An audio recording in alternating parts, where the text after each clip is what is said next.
There are a lot and enough of brothers, real mujahideen, who are doing the work. You don't need a sister to do that. Why have dawa bros like Gabriel Al Romaani got it so wrong when it comes to our Muslim sisters and jihad? Now, in order to explain, I'm gonna tell the story of one blessed sister. Her name's Noor, and she was a mujahida here in Syria, and her feats, her accomplishments are those that are unrecorded.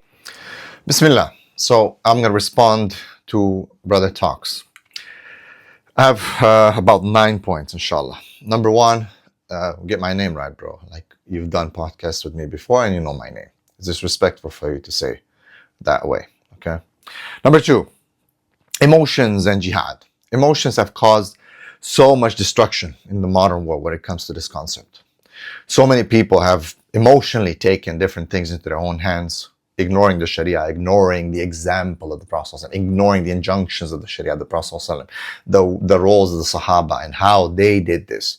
It caused so many issues. I don't want to get into it, but you can see emotions can lead you to what. Why? See, number three, stories versus evidence. The brother is saying a story of a woman, of this, she was a mujahid and she did so much, and her accomplishments, shifting people's emotions, of course, from the truth. And that's exactly what media does. Netflix is the same type of tactics. Hollywood, Bollywood, right? They shift truth into stories.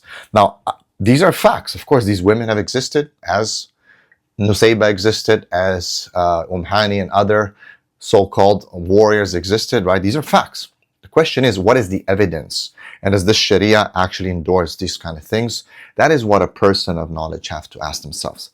Now, number four, did the Prophet ﷺ allow a female warrior legion? Did they have a unit, a military unit specifically in his lifetime? No, they did not. Clearly, they did not. Now, again, there's facts that some of the women, there's about 5 that you can really, if you go deep, you can find.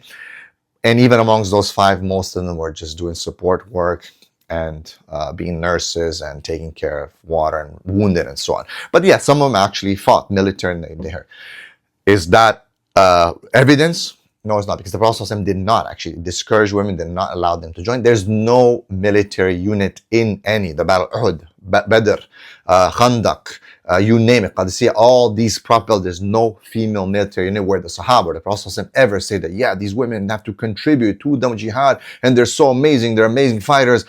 Never. So what are you exciting them for? Why are you playing with their minds and giving the women who are watching this, women at home, sitting in the UK, Canada, America, giving them this fantasy that they might be able to leave their homes? And many have done that. That's exactly what happened. That's exactly what ISIS did. That's exactly what so many different people did to challenge these fantasies of theirs.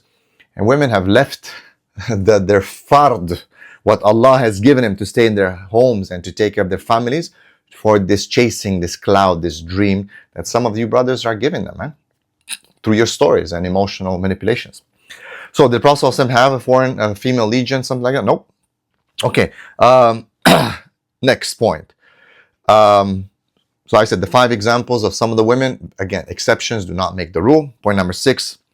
As I said, mostly medical aid, support, nursing, and so on. Point number 7. Asma bin Yazid.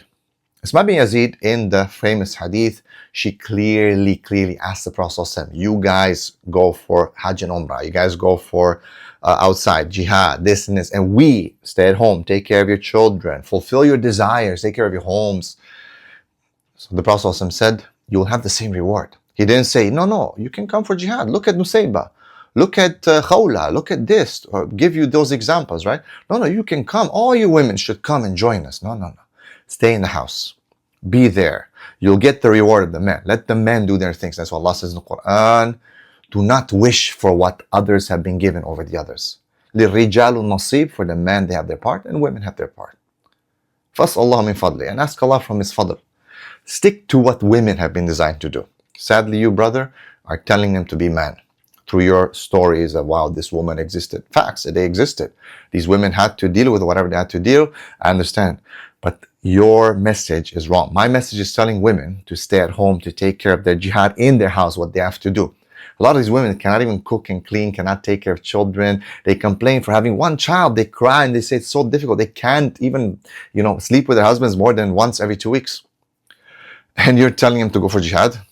You're giving him this fantasy of them going here and there. What do you think the women? Do you not understand women? You should know women. I hope you do. I mean, you're married. From what I understand, to more than one wife. So you should understand how women are, bro. They build everything in here. And that's not how life is lived. Point number 8. Women in battle, they're modest, yahi. Their bodies are exposed, captured and raped. No ghira, no nothing. Like, what do you think, bro? What do you think is going to happen? So look at, what are you putting him into? Women are going to be raped. What do you think? Look in the battles. What do men go for? What the Muslim, non-Muslim, the female slave captives? What do you think happens? Come on. You know what I mean? This is something that you should understand. Point number 9, Aisha in the Battle of the Camel. What did she do? Did she take a sword and fight, even though it's a big battle? Problems happen. Did she get into the battle herself? She's the most knowledgeable of the wives of the Prophet ﷺ. No, she didn't. Okay, so even though problems, yes, Ali captured her, took her back to Medina respectfully. Big discussion. Again, there's no evidence. The problem is, Shabab, the problem is that we give stories and feel goods and emotion to score brownie points with people, specifically with women, as opposed to evidence. I've evidenced what I'm saying. Your evidence is a story of a woman that existed. Facts, they existed. These things happen, 100%. My evidence is hadith and Quran. All right? Facts. So, fear Allah subhanahu wa ta'ala, because you're misguiding women, bro. Women who look at you and they see your page and your wife and what you guys have been doing. Wow. You guys have done, okay, some great support work and all that.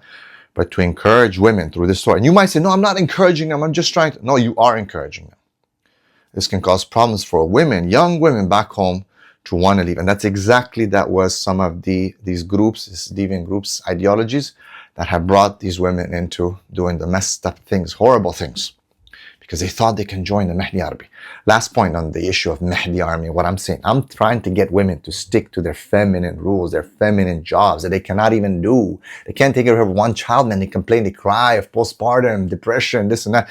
You want them to be in jihad, to fight against trained military men. Yeah, there might have been one person or two. There's always exceptions. Yes, some women have done this and this. You can say, well, look at women in the UFC. Right? Does that mean that the UFC is correct? Look what women have brought to a female rights movement with feminism. Does that mean that feminism is correct?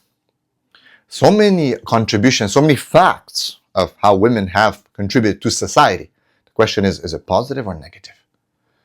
Okay? So please think before you spread misinformation. May Allah protect us.